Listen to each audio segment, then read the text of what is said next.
ठोस्या ठोस बुक्क्यास बुक्का ठोस्या ठोस बुक्क्यास बुक्का तुम्ही ठोस्या ठोसा द्या त्यानं आर म्हणलं की कार्य करा काय त्याच्यात माहिती आपण कुणी खासदार बघितला का 5 वर्षात माझ्या घरी घरगडी असल्यागत पाणी भरायला जातो माग 10-15 वर्षापूर्वी सांगायचा मी सांगलीच न येताना माझी गाडी झोप लागायची आणि मायनेत आले की खड्डा लागायचा आणि खड्ड्यात मला जाग यायची आता कुठं खड्डा दिसत ना का ठोस्या ठोस बुक्क्यास बुक्का ही वापरा का होत नाही तुम्ही आमदार आणि का होत नाही खासदार हे आम्ही बघतो सतीश भैया जगताप यानंतर बोलतायत भैयांचं स्वागत होत आहे या ठिकाणी भैया तुमच्या आमच्याशी बोलण्यासाठी या ठिकाणी येत आहेत भैया एकदा हात वर करून जोरदार टाळ्या वाजवा सतीश भैयांसाठी विनंती आहे नमस्ते पहिल्यांदा आदरणीय व्यासपीठ आणि स्टेजवर बसलेले माझे गुरुवर्य देशमुख साहेब यांना मी पहिल्यांदा नमन करतो आणि आमचे चुलते अभयसिंह जगताप वयात अंतर नसताना सुद्धा त्यांनाही थोडं नमन करतो आणि पुतण्या म्हणून थोडं 4 शब्द बोलतो जयंत पाटील साहेब खरं बघितलं तर मान तालुक्यात राष्ट्रवादी अजिबातच कमी नाही भरपूर आहे राष्ट्रवादी इतकी आहे की बऱ्याच जणांनी सांगितलं की 2-2.5 हजार मतांना राष्ट्रवादी पडते किंवा घोटाळा होतोय तसं काही नाही आमच्यातच आमचं झुकतंय पहिलं झुकतंय कुठं आमच्यातच आमचं झुकतंय झेडपी सदस्य पंचायत समिती सदस्य आणि ग्रामपंचायत भरपूर आपल्या निवडून येतात आपण पंचायत समिती घेतो झेडपी घेतो पण ऐन टायमिंगला काय होतं आमदारकीची वेळ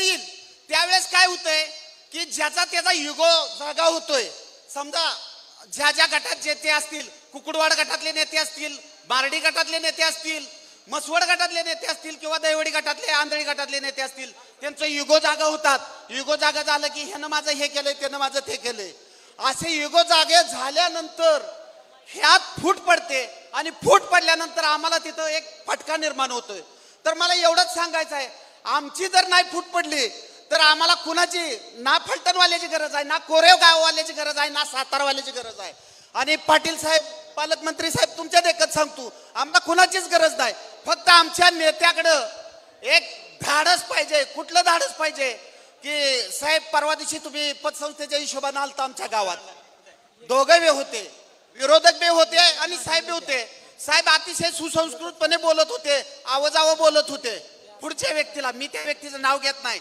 कारण तुम्ही तेवढं म्हणजे दूध खोळे नाही पुढची व्यक्ती कोणती कळेल साहेब तुम्ही ठोस्या ठोसा द्या त्यानं आर म्हणलं की कार्य करा काय त्याच्यात दम माहिती आपण बघू काय दम माहिती बघू त्याला ठोस्या ठोसा दिला तुम्ही आवाजावं बोलताय त्याला काय लायकी त्याची काय लायकी आहे तुम्ही त्याला आवाजावं बोलताय दुसरा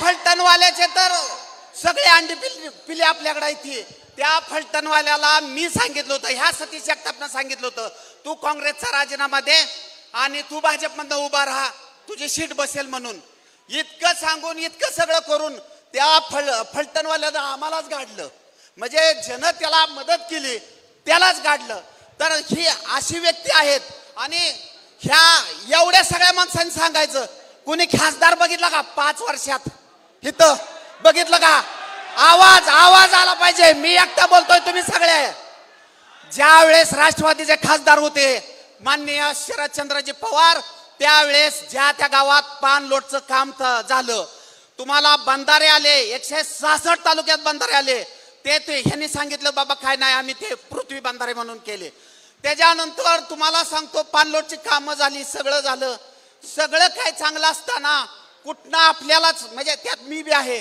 कुठनं आपल्यालाच बुद्धी सुचली आणि असला खासदार केला तालुक्यात कुठंही दिसत नाही एक जणाच्या घरी घरगडी असल्यागत पाणी भरायला जातो तो पाणी भरतो का गोर राखतो का शान काढतो काय माहित नाही पण तो तिथं असतो आणि तिथून हॅलो तिथून थांबा जरा 2 मिनिट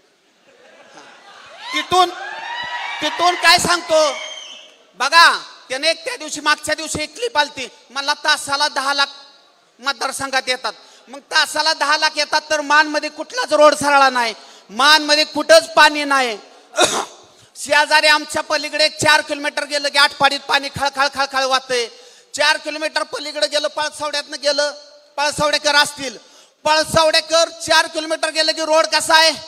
हेमा मालिनीगत आहे का? आहे का? बर, वरकुड्यातनं जावा, पळसवड्यातनं जावा, हिंगणीतनं जावा, नाहीतर तुम्ही ह्याच्यातनं जावा, कुठल्या काळचौंडीतनं जावा, नाहीतर विळीतनं जावा. सगळे रोड आटपाडी तालुक्यात चांगले आहेत. आपल्यात मात्र काहीच नाही.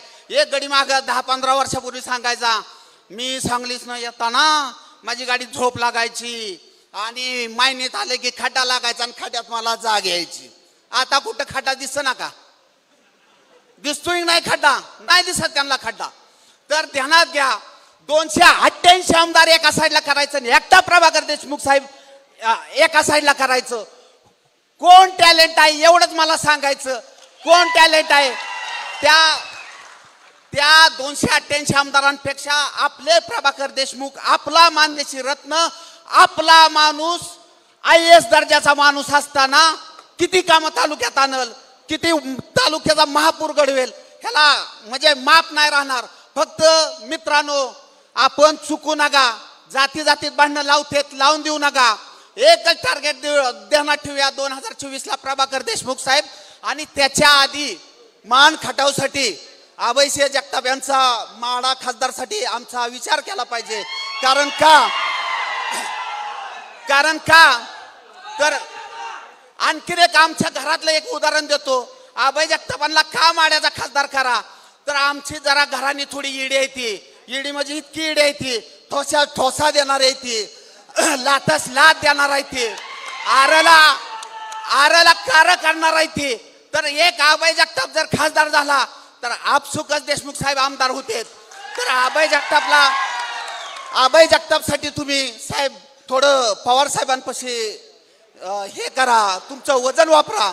आणि पाटील साहेब काय जर चुकलं असेल, दोन्ही पाटील साहेबांना म्हणतोय, काय जर चुकलं असेल तर क्षमस्व असावं, पण लढायचं असेल तर ठोसा द्या. देशमुख साहेब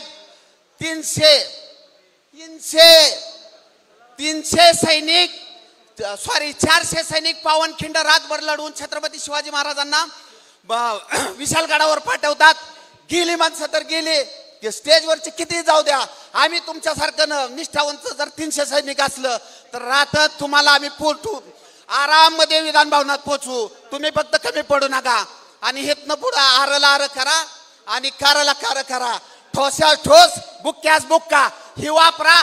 का होत नाही तुम्ही आमदार आणि का होत नाही खासदार हे आम्ही बघतो. जय हिंद, जय महाराष्ट्र. धन्यवाद. यानंतर धन्यवाद. माजी जिल्हा परिषद सदस्य आणि राष्ट्रवादी काँग्रेस पक्षाचे जिल्ह्याचे उपाध्यक्ष.